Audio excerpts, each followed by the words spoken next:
Hello friends, this is AP Bhardwaj from Innovation Chandigarh.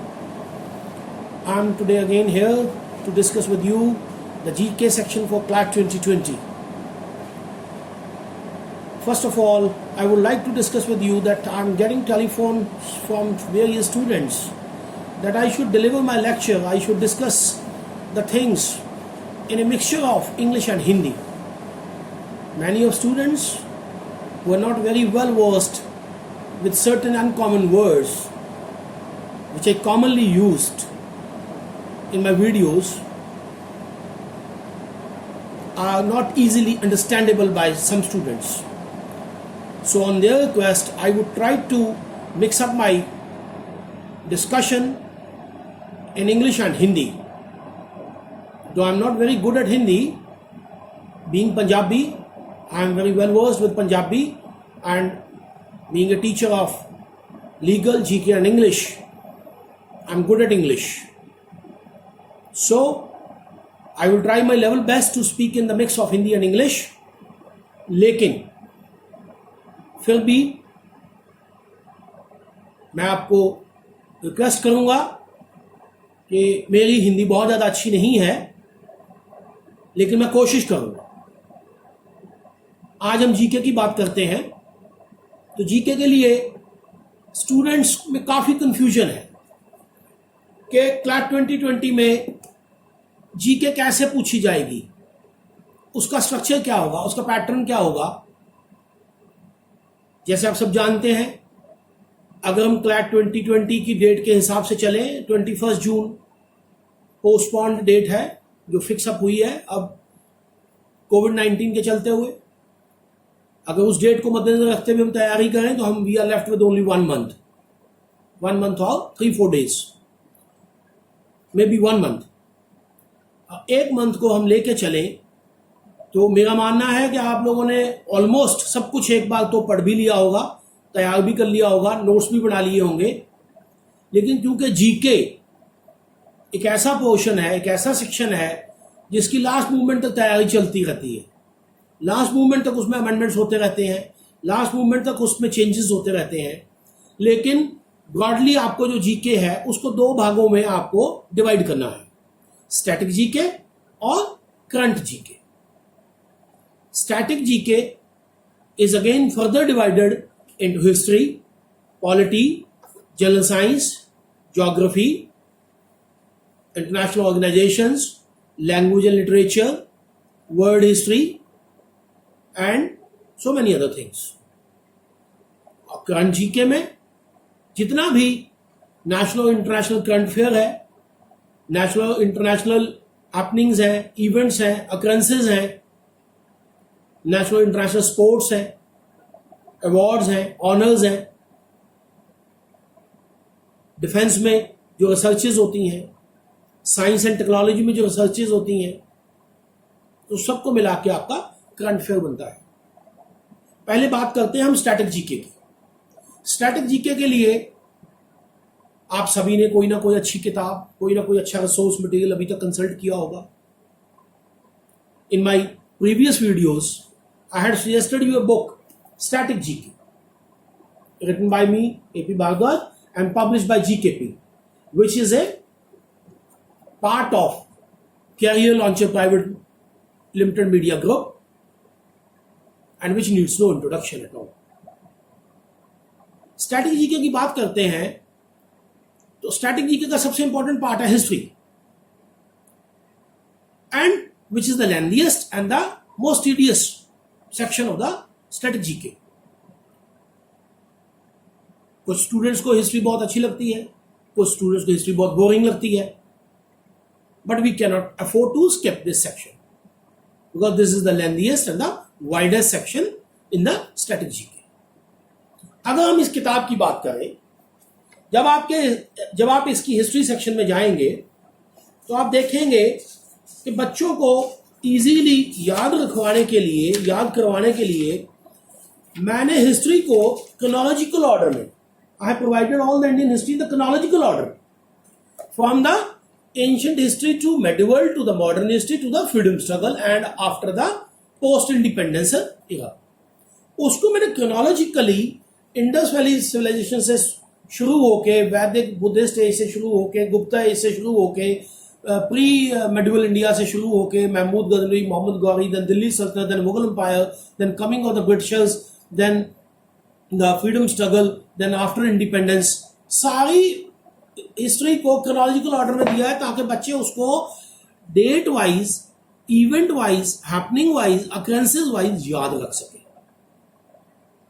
अपने दिमाग में बिठा सके, क्रम वाइज, क्रोनोलॉजिकल वाइज, ताकि जब उनको कोई क्वेश्चन पूछा जाए तो वो ठहर के सोच सके कि ये पर्टिकुलर इवेंट कब हुआ था, इसके पहले क्या हुआ था, इसके बाद क्या हुआ था, so that they could correlate and could recollect the things. अब सवाल आता है कि क्लैट 2020 में कॉम्प्रीहेंशन फॉर्म में ये कैसे पूछा जाएगा, and you all will be surprised and happy to at the same time when you will find the 50 comprehensions given in this book in the history section. I have provided already the entire GK in the forms of comprehensions. Suppose they want to ask you a question about Ashoka, they want to check your knowledge about the Mauryas, they can ask you a question on Ashoka, on the Chandragupta Maurya, on the Chanakya, on the Arthashastra, on pre-Mauryas, coming of Alexander, and the post-Maurya, coming of Greeks, Indo-Greeks, Parthians, Sakas. I have provided and I have put up the entire information in the form of comprehensions. When you will read all these comprehensions, you will come to know that how these comprehensions can be composed in CLAT 2020 and what type of questions they can ask. The questions have been provided at the end of the chapter. And in the third form, I have provided the information clubbed in certain tables. History on your fingertips in the form of tables. There are 12 or 13 tables, 38 comprehensions. All in all, put together, they become 50. Now, what is in the table? There is a table on the important battles of Indian history. जब आप सारी battles को पढ़ोगे, they may form a comprehension that India is known for a number of battles. A number of battles were fought between various rulers at different points of time for various reasons. And they can frame the questions on those battles. They can ask the dates. They can ask between which ruler that those battles were fought, for what reasons they were fought, what was the outcome of those battles. They can club together in one comprehension. Now, I have put a table in the form of foreign travelers. Foreign travelers used to come to India for various reasons like Megasthenes, Fahim, Hyun Sang, Ibn Battuta, Thomas Roe. So many foreign ambassadors and visitors, thinkers and historians used to come.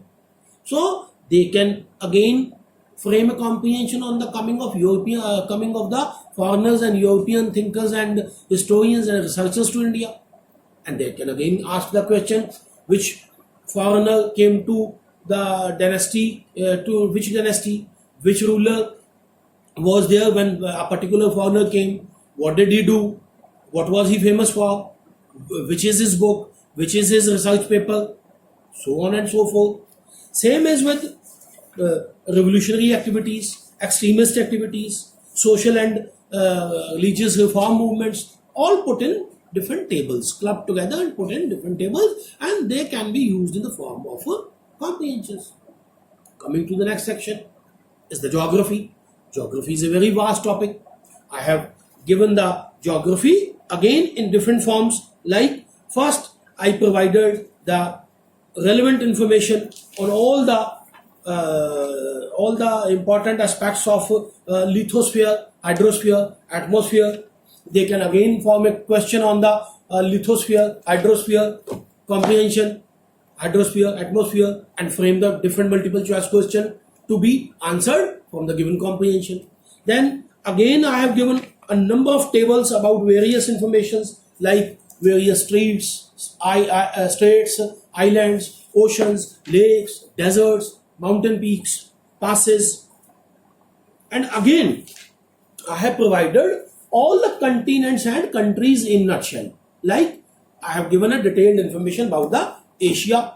Then I have further segregated Asia into Southeast Asia. Again, the important countries like China, like Indonesia, Japan, ठीक है, then Australia, then North America, South America, and Europe, then Africa. Then again important facts, quick facts about all these things. They can frame a comprehension, putting all the important facts into one particular comprehension and leaving the fill in the blanks and making the multiple choice questions.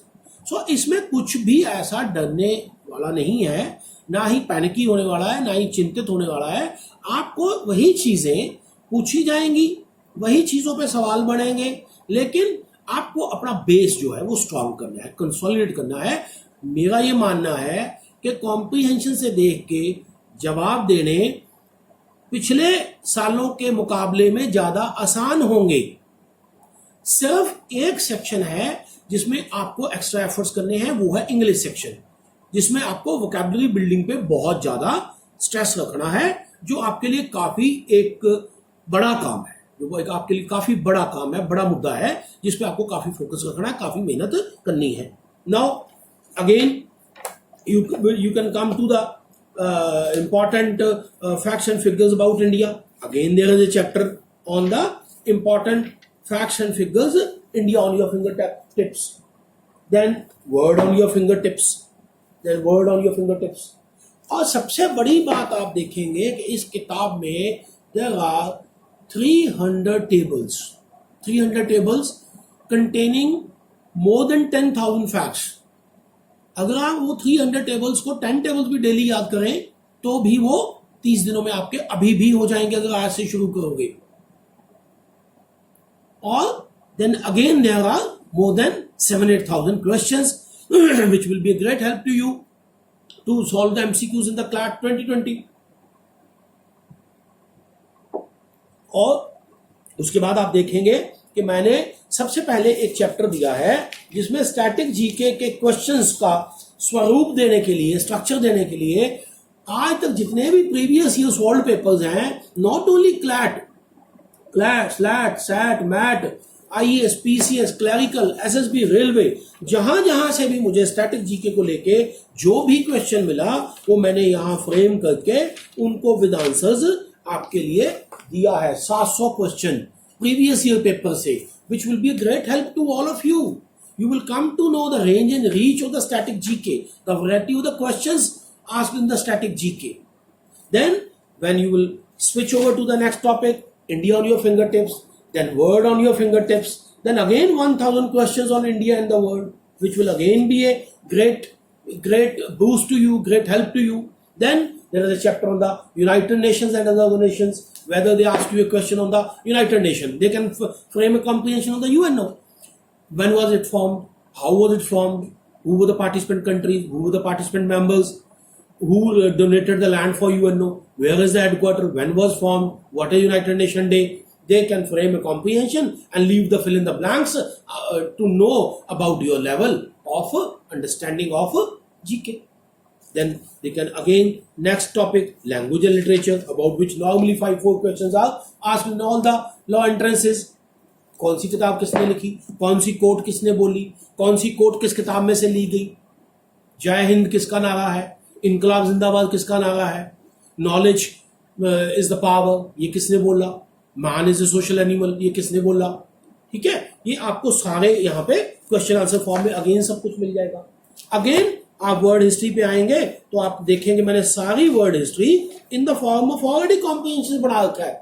अगर वो आपको first world के बारे में पूछे वो एक comprehension है, फ्रेंच रिवॉल्यूशन के बारे में पूछे वो एक कॉम्प्रिहेंशन है, जर्मन वर्ल्ड वॉर 2 के बारे में पूछे तो अलग कॉम्प्रिहेंशन है, जर्मनी के बारे में पूछे अलग कॉम्प्रिहेंशन है, फासिज्म इटली के बारे में पूछे अलग कॉम्प्रिहेंशन है, Russian revolution, American war of independence. Again उन पे क्वेश्चंस क्या बन सकते हैं, वो मल्टीपल चॉइस क्वेश्चन भी पीछे दिए गए हैं. तो इसलिए आपको बिल्कुल भी डरने की जरूरत नहीं है, पैनिकी होने की जरूरत नहीं है. जब भी कोई नया पैटर्न आता है, जब भी कोई नई चीज इंट्रोड्यूस होती है, make it sure, mind it कि ये सबके लिए ही एक नया एक्सपीरियंस होता है. इसमें कोई आदमी 2 साल से तैयारी कर रहा है या 3 साल से तैयारी कर रहा है या 1 साल से तैयारी कर रहा है, they all come on the same platform. What will matter the most is the present time. These 1, 2, 3 months, March, April, May. How you have used these months, how you have used this time. As I repetitively say, the time management is a life management. Time management is the most important factor. And planning. Planning के बिना कुछ नहीं होगा. Warren Buffett, one of the biggest business tycoon of the world, says that a fool with a plan can beat a genius without a plan. A fool with a plan can beat a genius without a plan. Without planning and without execution of that planning. Without execution of that planning. Planning should not remain a planning on paper only. आपने paper पे बना लिया और table पे लगा दिया और सुबह शाम उसको पढ़ लिया, उससे काम नहीं चलेगा. Planning means execution of planning in letter and spirit. उस प्लानिंग पे अमल करना है, उस पे काम करना है. आपने अगर 12 घंटे का शेड्यूल बनाया है तो वो 11 घंटे हो सकते हैं, 10 घंटे हो सकते हैं, लेकिन 12 घंटे का मतलब ये नहीं कि आपने एक दिन 12 घंटे का शेड्यूल बनाया, एक दिन तो पढ़ लिए, अगले दिन आप 8 घंटे पढ़े, फिर 4 घंटे पढ़े, फिर 2 घंटे पढ़े, फिर 3 दिन का ब्रेक ले लिया, फिर आपने दोबारा प्लानिंग कर ली कि अब मेरे पास दिन कम है. ऐसी प्लानिंग नहीं चलेगी. Planning means sound healthy planning and its well execution, well judged execution. As it is normally said, that this word is the ill judged execution of a well conceived idea. कि ये जो संसार है वे बहुत अच्छे idea की ill judged execution है, इसलिए इतनी प्रॉब्लम्स हैं इस दुनिया में. इसलिए आपने अपने प्रिपरेशन को इस इल ऑर्डर्ड, इल मैनर्ड, डिसऑर्डर्ड दुनिया की तरह नहीं बनाना है. आपने इसको ऑर्डर्ड, इन हार्मनी रखना है और टेंस नहीं होना है, वरिड नहीं होना है, पैनिकी नहीं होना है. हर चीज को सिस्टमेटिकली करना है. और दूसरा आया करंट अफेयर. अब करंट अफेयर में क्या आता है? जितने भी नेशनल इंटरनेशनल इवेंट्स हैं आप लोगों ने सारा साल उसको जॉट डाउन किया होगा. I am pretty sure. जैसे हम यहाँ करवाते हैं अपने बच्चों को, सारा हफ्ता क्लास लेते हैं, हफ्ते बाद टेस्ट लेते हैं करंट अफेयर का, फिर 15 दिन बाद फिर टेस्ट लेते हैं, महीने बाद फिर टेस्ट लेते हैं, फिर उनके नोट्स चेक करते हैं, वो बच्चे जॉट डाउन करते हैं. हम डिफरेंट मैगजीन्स कंसल्ट करते हैं और डे टू डे लाइफ में जो होता है, all important things which are happening from day to day are being discussed in the class daily. I personally teach them the current affair. I personally teach them the static GK, because मैं अकेला ही हूँ जो उनको legal aptitude भी पढ़ाता हूँ, legal awareness, legal reasoning भी पढ़ाता हूँ, इंग्लिश भी पढ़ाता हूँ और जीके भी पढ़ाता हूँ. अब अगर आप मेरे किसी पुराने स्टूडेंट से मिले, उनसे डिस्कस करें, आप उनसे पूछना, मेरी through out the life, through out the year, through the session उनको ये बात कंटिन्यूसली, उनको ये वार्निंग रहती है, एडवाइस रहती है, रिक्वेस्ट रहती है कि जीके पे आप जितना एफर्ट्स करेंगे, सेल्फ एफर्ट्स करेंगे, उतना ज्यादा आपके लिए अच्छा होगा. और दूसरा, उनको पूछ लेना, जितने भी कैंडिडेट्स हमारे सिलेक्ट हुए हैं, आप हमारी साइट पे जाके देखो, innovationIELTS.com की साइट पे, जो बच्चे सिलेक्ट हुए हैं, जिन्होंने नेशनल लॉ यूनिवर्सिटीज में दाखिला लिया है, नेशनल लॉ यूनिवर्सिटी से पास आउट हुए हैं, उन सबको पता है कि मैं एक चीज पहले दिन से आखिरी दिन तक, कोई बच्चा 2 साल के लिए आए, 1 साल के लिए आए, 3 साल के लिए आए, या क्रैश कोर्स में 1.5 महीने 2 महीने के लिए आए, उनको मैं रेपिटेटिवली सबसे ज्यादा एम्फेसिस देता हूं वोकैबुलरी बिल्डिंग. और वोकैबुलरी बिल्डिंग, वर्ड पावर, उनको मैं हमेशा कहता हूं this is your greatest arm, this is your greatest ammunition. ये आपके लिए बहुत बड़ा मसाला है, ये आपकी बहुत हेल्प करेगा. सिर्फ इंग्लिश सेक्शन में नहीं, लीगल सेक्शन में, लीगल लैंग्वेज में, लीगल टर्मिनोलॉजी में, लीगल मैगजीन्स में, जीके में, इवन रीजनिंग के क्वेश्चन सॉल्व करने में, लॉजिकल रीजनिंग के क्वेश्चन सॉल्व करने में बहुत सारे क्वेश्चन ऐसे होते हैं जिनमें बहुत सारे बच्चे कुछ पर्टिकुलर वर्ड्स को समझ ना पाने की वजह से उनको सॉल्व नहीं कर पाते. So English language and particularly vocabulary, उसका बहुत बड़ा योगदान है, बहुत बड़ा उसका शेयर है आपकी सिलेक्शन में, आप बहुत बड़ा हिस्सा है आपकी सिलेक्शन में. और even after doing your law, मैं हमेशा बोलता हूं कि लॉ का फील्ड ज्वाइन करने के लिए, लीगल फील्ड ज्वाइन करने के लिए, लीगल फील्ड में एक्सेल करने के लिए, you should have the mastery of the words. Words are going to be your biggest strength. They are going to be your biggest stamina, biggest muscle power. They are going to be your biggest mental muscle power. So दूसरा जो current affair है उसमें आपको note down करना है national events कौन कौन से हुए at least for the last 9 months, July to April 10 months, और इंटरनेशनल इवेंट्स कौन से हुए, इंटरनेशनल समिट्स कौन सी हुई, नैम कहाँ हुई, ब्रिक्स समिट कहाँ हुई, सार्क कहाँ हुई, इससे पहले सार्क का क्या इतिहास है, यूएनओ का क्या इतिहास है, नैम का क्या इतिहास है, इन पे कॉम्प्रिहेंशन बन सकते हैं, इन पे आपको क्वेश्चन पूछे जा सकते हैं. अगर स्पोर्ट्स में आ जाए, ओलंपिक्स हो गया, एशियन गेम्स हो गया, Commonwealth, US open, Australian open, French open, Wimbledon open, cricket world cup, hockey world cup, football world cup, और जितनी भी स्पोर्ट्स के साथ रिलेटेड इंफॉर्मेशन है उनका सबका आपको इतिहास जानना है. ओलंपिक्स कब शुरू हुई, क्यों शुरू हुई, कब ओलंपिक्स नहीं हुई, क्यों नहीं हुई, कब पोस्टपोन होगी. जैसे अभी ओलंपिक्स इस साल की पोस्टपोन होगी 2020 की ओलंपिक्स बिकॉज ऑफ कोरोना कोविड-19. इस पे भी आपको सवाल आ सकते हैं. इससे पहले कब हुई थी, एंशिएंट ओलंपिक्स कब शुरू हुई थी, डिसकंटिन्यू कब हुई थी, दोबारा कब शुरू हुई, उनकी फ्लेम कौन वो लेके चलता है, उनका स्लोगन कैसे बनता है, उनका जो वो होता है इंसिग्निया होता है वो कैसे बनता है, कौन बनाता है, कहाँ से आता है वो. ऐसे ही म्यूजिक के फील्ड में, फिल्म इंडस्ट्री के फील्ड में ऑस्कर्स कहाँ से आते हैं, ग्रैमी कहाँ से आते हैं, कौन देता है, नेशनल फिल्म फेयर अवार्ड्स क्या होते हैं, ठीक है, और मिस वर्ल्ड, मिस यूनिवर्स. इसमें हर चीज को आपने पेन डाउन करना है, जॉट डाउन करना है, और कोशिश करनी है कि जो भी चीज आपने 2020 2019 की किया, आपको 2019 18 17 तीन साल की चीजें पता होनी चाहिए. बुकर प्राइज 2019 में किसको मिला, 2020 का किसको मिला, 18 का किसको मिला, उसकी इंपॉर्टेंट बुक्स और कौन सी हैं, वो पहले कब नॉमिनेट हुआ था, नोबेल प्राइज किस किस को मिले, लिटरेचर के लिए किसको मिला, पीस के लिए किसको मिला, साइंस के लिए, मेडिसिन के लिए, फिजिक्स के लिए, केमिस्ट्री के लिए, इकोनॉमिक्स के लिए, शुरू कब हुआ था, किसने किया था, क्यों किया था. ये सब चीजों का आपको एक पास्ट हिस्ट्री, एक प्रेजेंट हिस्ट्री, और उनका आपस में कोरिलेशन क्या है सारी चीजों का, उन चीजों पे ध्यान देना है, बार बार रिफ्रेश करना है, नोट्स बनाने हैं. जैसे अब मैं आपको बताऊंगा, अब इसमें अगर आप जाओगे तो history is content in 100 pages. No, you can not mug up the 100 pages verbatim, word to word तो आप नहीं याद कर सकते. जैसे मैंने इसको आप लोगों को याद करवाने के लिए, in order to facilitate you to you remember the things, 3 तरह से डाला है. क्रोनोलॉजी में डाला है, टेबल्स में डाला है, और कॉम्प्रिहेंशन फॉर्म्स में डाला है. कॉम्प्रिहेंशन को आपने रीड कर लिया, आपको समझ आ गई. टेबल्स को आपने याद कर लिया. क्रोनोलॉजी को आप अपने वर्ड्स में, अपने शब्दों में और सिंप्लीफाई करके रख सकते हो, अपने शब्दों में लिख सकते हो, ताकि आपको लास्ट मोमेंट पे वो याद रहे. Same is with the geography. Now this book is contained into 500-600. You have to sum up this book into 50 to 100 pages and solve all the MCQs from different sections daily. आपकी strategy ये होनी चाहिए कि जब आपका legal section हो गया, आपका इंग्लिश हो गया, आपका जीके हो गया, आपका मैथ्स हो गया, आपका रीजनिंग हो गया, नाउ अब आपको एक प्लानिंग करनी चाहिए कि मुझे 1 घंटे में डेली लीगल अवेयरनेस के 200 क्वेश्चन रिपीट करने हैं LALR में से. जो लीगल अवेयरनेस लीगल रीजनिंग की किताब है, only book available in the market, the best book, the best seller, number 1 best seller for the last 12 years. उसके बाहर आपको जाने की जरूरत नहीं है, ठीक है.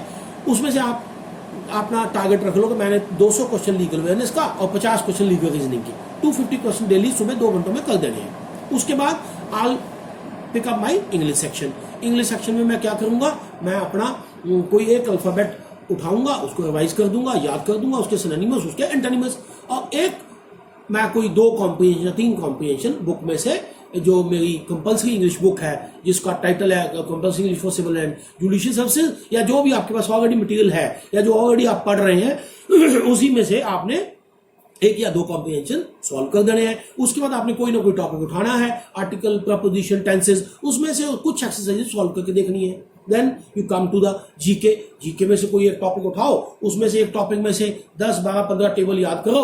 10 टेबल याद कर लिए, कोई 200-300 क्वेश्चन सॉल्व कर दो. Same come to the mathematics, pick up 1 topic, solve 20-30 questions. Pick up reasoning, pick up 1 topic, solve 10 to 20 questions daily. So in this way you have to divide your whole day and devoting the time to all the 5 sections equally. और अगर आपको लगता है मेरा कोई particular section week है जिस पे अभी मुझे काम ज्यादा करना है, उसको आप टाइम ज्यादा दे दो। अगर आपने 10 आवर्स डिसाइड किए हैं, आप डिसाइड कर लो कि मैंने 2 घंटे लीगल पढ़ना है, 2 घंटे इंग्लिश, 2 घंटे जीके, मैथ्स को मैंने 1 ही घंटा देना है, रीजनिंग को 3 घंटे देने हैं। या मेरा मैथ्स रीजनिंग ठीक है क्योंकि मैंने नॉन मेडिकल से किया है, मैं मैथ्स रीजनिंग को तो 1 घंटे में कर लूंगा, मुझे जीके और इंग्लिश को 3-3 घंटे देने हैं, तो ऐसे कर लो। तो आप अपने हिसाब से एक शेड्यूल बना के, एक प्लानिंग करके, एक पेपर पे जॉट डाउन करके, डे टू डे सुबह पहले पढ़ने से पहले कोशिश करो कि 15 मिनट अपना इंट्रोस्पेक्ट करो, इन्वेस्टिगेट करो, रिफ्लेक्ट करो, अपने आप को रेट्रोस्पेक्ट करो, इंट्रोस्पेक्ट करो और देखो कि मैंने क्या करना है।